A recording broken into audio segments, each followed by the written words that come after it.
नमस्कार, welcome to my channel create simple and easy. आज आहे शनिवार, सर्वांना सुट्टी आहे, तरी पण मी पटापट जेवण करून घेते। त्याला कारणही तसंच आहे। दर शनिवारी मी घरामध्ये डीप क्लिनिंग करत असते। कधी कधी असं वाटतं काहीतरी मॅजिक व्हावं आणि ही धूळ नाहीशी व्हावी आणि घर अगदी स्पार्कलिंग क्लीन व्हावं, पण ते अजिबात शक्य नाही, हो ना? आज पुसलं तरी उद्या पुन्हा तीच धूळ। हे धुळीचं साम्राज्य आणि घर क्लीन करण्यासाठी हजारो प्रोडक्ट्स मार्केटमध्ये अवेलेबल आहेत, पण सोप्या पद्धतीनं क्लिनिंग कशी करू शकतो हेच मी आज तुमच्याशी शेअर करणार आहे। So let's get started. Number 1, cleaning करण्याआधी ज्या काही वस्तू इकडे तिकडे विखुरल्या आहेत त्या त्यांच्या जागेवर व्यवस्थित ठेवून देणे, यामुळे क्लिनिंग करताना अडथळा येत नाही।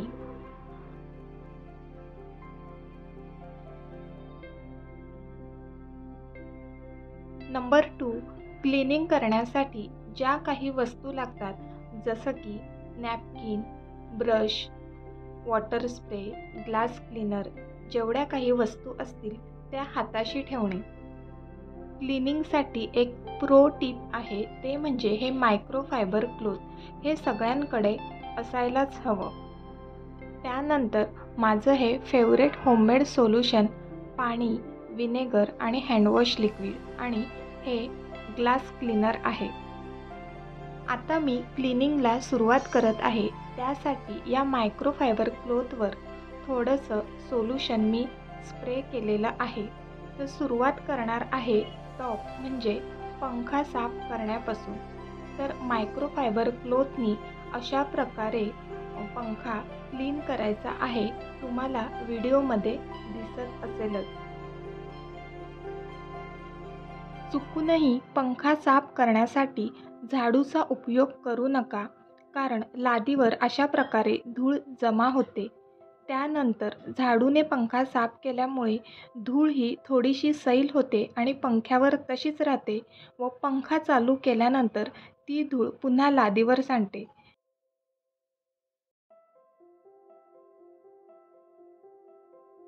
म्हणूनच पंखा अशा प्रकारच्या मायक्रोफायबर क्लॉथने क्लीन करा। मायक्रोफायबर क्लॉथमुळे पंख्यावर जी काही डस्ट असेल ती संपूर्ण त्याला चिटकते आणि ती खाली जमिनीवर पडत नाही। तुम्ही व्हिडिओमध्ये पाहत असाल की सगळी धूळ त्या फॅब्रिकला चिटकली आहे। आता ही ड्राय क्लिनिंग झालेली आहे आणि पंखा अजून छान चमकदार दिसावा यासाठी मी ग्लास क्लीनर स्प्रे करत आहे आणि त्याने पंखा पुन्हा क्लीन करून घेणार आहे। अशा प्रकारे आठवड्यातून एकदा पंखा साफ केला तर जास्त एफर्ट्स द्यावे लागणार नाही आणि पंखा इझिली क्लीन होईल। त्याचबरोबर खाली सुद्धा लादीवर काहीही धूळ सांडलेली नाही आहे। नेक्स्ट आहे भिंत आणि भिंतीवर लावलेल्या लाईट्स, शँडिलियर, फोटो फ्रेम एक्सेट्रा। तर त्यासाठी मी अशा हलक्या फुलक्या ब्रशचा उपयोग करते आणि त्याने सर्व भिंती क्लीन करते। यामुळे जे काही भिंतीला जाळे लागले असतील तसेच डेकॉर पीसवर जे काही जाळे असतील ते इझिली निघून जातात।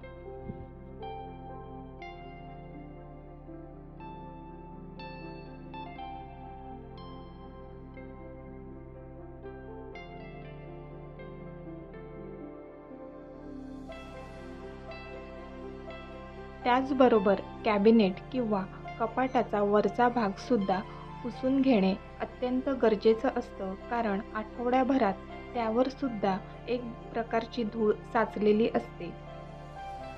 वरचा भाग क्लिनिंग झाल्यानंतर आता मधल्या भागाची क्लिनिंग करणार आहे। तर सुरुवातीला मी टीव्ही क्लीन करत आहे। तर मायक्रोफायबर क्लॉथनी टीव्हीचा वरचा भाग हलक्या हाताने पुसून घेत आहे।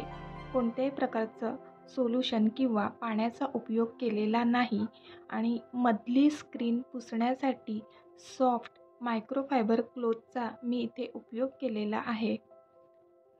हे नॅपकिनसुद्धा ड्राय आहे, पाण्याचा किंवा सोल्युशनचा स्प्रे करायचा नाही. हल्लीचे टीव्ही खूप नाजूक असतात. पाण्याचा किंवा सोल्युशनचा थेंब जरी लागला तरी टीव्ही खराब होण्याची शक्यता असते. आता वळूया टीव्ही युनिटकडे. तिथले स्विच बोर्ड्स, सेटअप बॉक्स, त्यानंतर जे काही डेकोर पीस आपण ठेवले आहेत ते सुद्धा क्लीन करणे गरजेचे असते.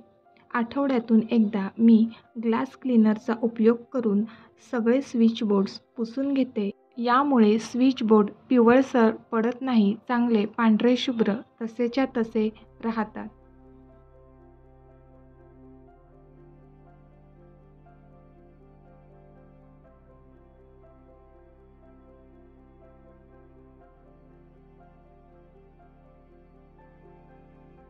कुठल्याही भागाचे कानेकोपरे क्लीन करण्यासाठी ब्रशचा उपयोग करा. त्यामुळे सगळे कॉर्नर व्यवस्थित क्लीन होतात आणि धूळसुद्धा निघून जाते.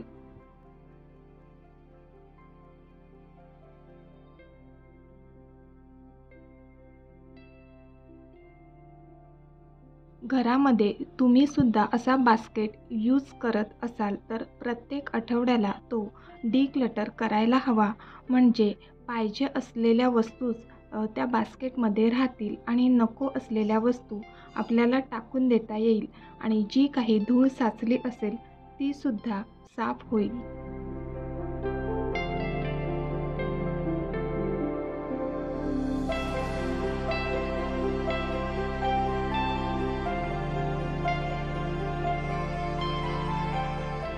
होम डेकॉर करण्यासाठी ज्या काही वस्तू आपण डिस्प्ले करतो त्यासुद्धा आठवड्यातून एकदा क्लीन करायला हव्यात. तुम्ही जर माझे व्हिडिओ रेग्युलर पाहत असाल तर हा लॅम्प मी घरीच बनवला आहे आणि त्याचा टॉप लेअरवर धूळ साचू नये म्हणून मी ही प्लॅस्टिकची चौकोनी शीट कापून त्यावर ठेवली आहे. कशी वाटली तुम्हाला आयडिया? मला कमेंट बॉक्समध्ये नक्की सांगा. सर्वात शेवटी क्लीन करत आहे टीव्ही युनिटचा बेस. तर त्यासाठी आधी मी ड्राय डस्टिंग करून घेत आहे. त्यानंतर होममेड सोल्युशन स्प्रे करून पुन्हा एकदा पुसून घेणार आहे. म्हणजे जी काही धूळ राहिली असेल ती व्यवस्थित क्लीन होईल.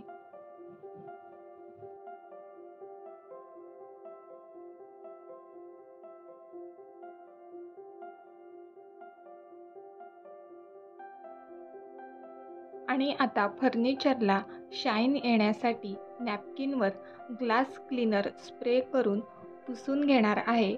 म्हणजे या भागाची क्लिनिंग कंप्लीट होईल. आणि तुम्ही पाहू शकता की फर्निचर एकदम स्पार्कलिंग क्लीन झालेलं आहे. या पद्धतीनं तुम्ही सुद्धा तुमच्या घरातील फर्निचर क्लीन करा आणि मला कमेंट बॉक्समध्ये नक्की सांगा. असे व्हिडिओ तुम्हाला आवडत असतील आणि तुम्ही जर आपल्या चॅनलवर नवीन असाल तर पटकन आपल्या चॅनलला सबस्क्राईब करा आणि तुमच्या मित्रमैत्रिणींना शेअर करा.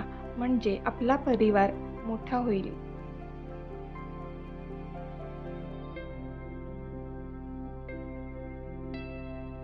आता वळूया विंडो क्लिनिंगकडे.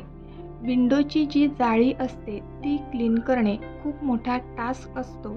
तर त्यासाठी एक नॅपकिन घ्या आणि त्यावर पाण्याचा स्प्रे करा, नाहीतर पाण्यामध्ये बुडवून घ्या.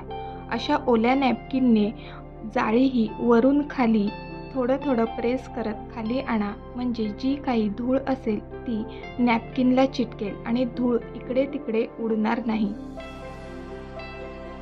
आणि तुम्ही पाहू शकता की सगळी धूळ ही नॅपकिनला चिटकली आहे. तर ही ट्रिक नक्की ट्राय करा.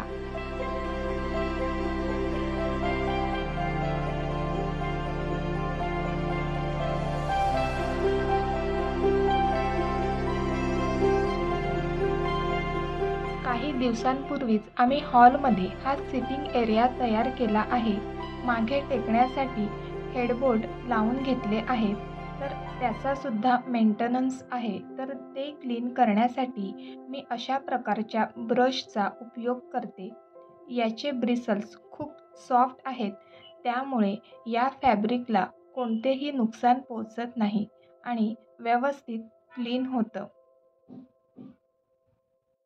आणि संपूर्ण डीप क्लिनिंग झाल्यानंतर आठवड्यातून एकदा मी बेडशीट चेंज करते. म्हणजे बेडशीट चेंज करण्याआधीच मी क्लिनिंग करते, म्हणजे नवीन बेडशीट टाकल्यानंतर पुन्हा त्यावर धूळ साठत नाही. आणि बेडशीट टाकण्याआधीसुद्धा मी गादी याच ब्रशने क्लीन करून घेते. आणि गादीच्या मागे जे कॉर्नर आहेत तिथेसुद्धा धूळ किंवा काही पडलेलं असतं तर ते सुद्धा ब्रशने क्लीन करून घेते आणि त्यानंतर नवीन बेडशीट टाकते.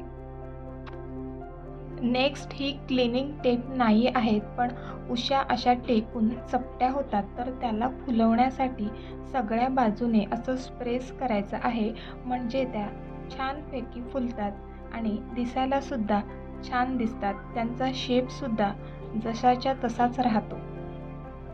मला माहिती आहे की व्हिडिओ मोठा होत आहे, परंतु क्लिनिंग अशी गोष्ट आहे की त्याला वेळ लागतो. त्यासाठी ज्या काही टिप्स लागतात त्या मला तुमच्याशी शेअर करायच्या आहेत, तर व्हिडिओ शेवटपर्यंत नक्की पहा.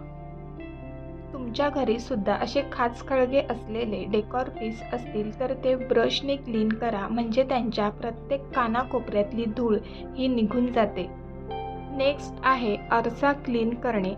आरशाकडे पटकन लक्ष वेधलं जातं, त्यावरचे डाग हे पटकन दिसतात. तर तो कसा क्लीन करावा यावर मी डिटेल व्हिडिओ केला आहे, त्याची लिंक डिस्क्रिप्शन बॉक्समध्ये देत आहे. तुम्ही तो व्हिडिओ नक्की पहा, म्हणजे तुमचासुद्धा आरसा असा स्पार्कलिंग क्लीन होईल. नक्की व्हिडिओ बघा.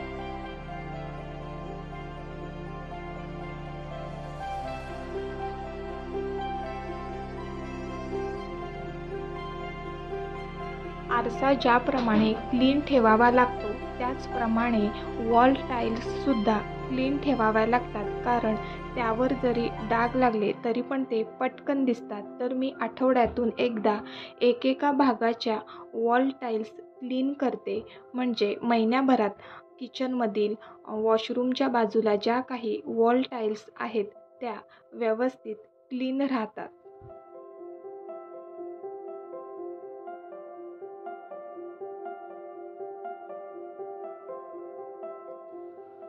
त्यानंतर ज्या काही फ्लोअर मॅट आहेत त्यासुद्धा मी आठवड्यातून एकदा क्लीन करते, म्हणजे त्या जास्त खराब होत नाही आणि स्वच्छतासुद्धा राखली जाते.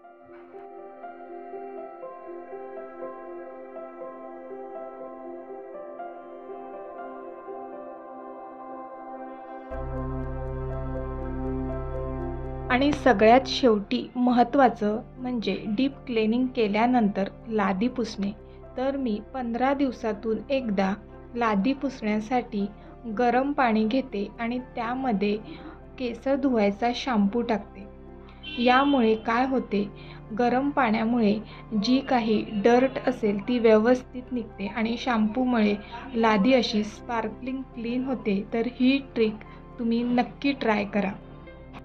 यूट्यूबवर मी व्हिडिओ पाहत असताना ही इफेक्टिव्ह ट्रिक मला कळाली. थँक्स टू जया मॅम, त्यांनी त्यांच्या व्हिडिओमध्ये हे शेअर केलं. त्यांच्या जेव्हा घराचं काम चालू होतं तेव्हा लादी बसवणाऱ्या माणसांनी त्यांना ही ट्रिक सांगितली होती आणि त्यांनी ती शेअर केली. लादी जर अशी चमकदार हवी असेल तर तुम्हीसुद्धा ही ट्रिक नक्की ट्राय करा. तर फायनली डीप क्लिनिंग कंप्लीट झाली. आजचा व्हिडिओ तुम्हाला आवडला का? किती उपयोगी वाटला मला कमेंट बॉक्समध्ये नक्की सांगा. व्हिडिओला लाईक, शेअर आणि सबस्क्राईब करा. पुन्हा भेटूया पुढच्या व्हिडिओमध्ये. तोपर्यंत बाय बाय.